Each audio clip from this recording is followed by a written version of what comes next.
কক্সবাজার শহরের BJP camp পশ্চিম বরুজা পাড়ায় মাদক সেবনের টাকা না দেয়ায় ছেলের হাতে নির্মমভাবে খুনের শিকার হয়েছেন আনোয়ারা বেগম নামের এক নারী।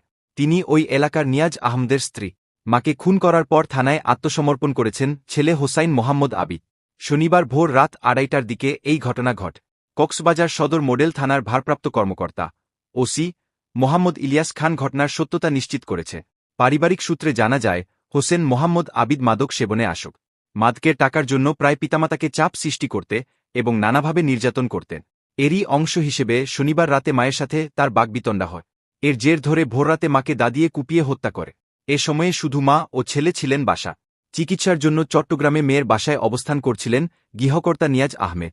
কক্সবাজার সদর মডেল থানার ভারপ্রাপ্ত কর্মকর্তা ওসি মোহাম্মদ ইলিয়াস খান বলেন, মাকে হত্যা করে দরজায় তালা দিয়ে থানায় গিয়ে আত্মসমর্পণ করে ঘাতক ছেলে। পরে তার স্বীকারোক্তি মতে তাদের বাসায় গিয়ে পুলিশ দেখতে পায় গুরুতর জখম অবস্থায় খাটে পড়েছিল।